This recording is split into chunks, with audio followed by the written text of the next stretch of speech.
What y'all think about Trese? Have you watched it? Well, I know, yeah, Jen has. I did watch. I did watch actually.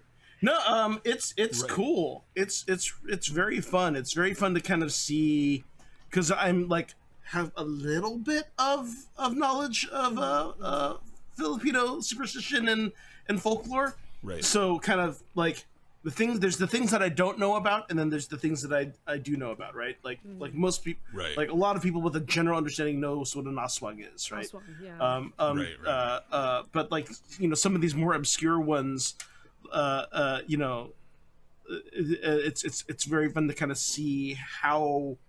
Well, okay, I've always known how grotesque a lot of these kind of demons and beings are, Right. and how specific they are. So it's Yeah. like it's cool to see Very how they specific, kind of right. turn into, like, there is so much room to like take that already existing specificity and turn them into very fleshed out characters that kind of fit into a modern world, which is very cool to see.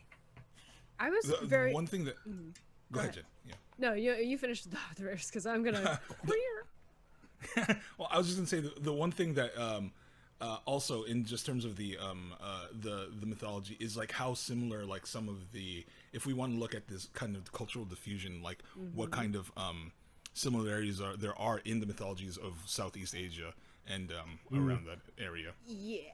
I wasn't even going to limit it to that, but like, you know, like the gamer and geek brain of mine basically started making associations between like various stories, you know? And the thing that called to mind the most was The Witcher, which I am wearing right now. Oh, There's a lot of Witcher There's stuff. a I mean, lot like, of Witcher stuff like you would not expect, or maybe you would, you know, like that a lot Yeah, of the Kikomori. mythos like seems like it comes from like a very similar place, right? Like almost like in lieu with like religion of just like Right, the I fear of think it curses is. or like fear of superstitions, you know? Like the thing that stuck out to me the most was the what the shit is it called? The Chanak, the Chanak, baby yeah. demon, right? Like in Witcher 3, there's a botchling, which is basically like a demonic, like unborn fetus Oh, who is wow. unwanted by its mother and therefore seeks revenge by killing mother-like hosts. which you is know? actually closer to the like the off series description of a Chanak. Yes, yes.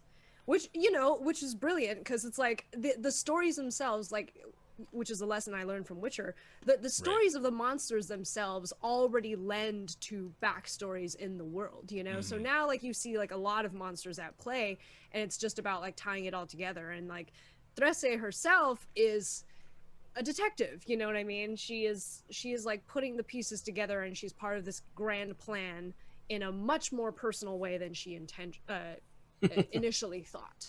Right. So.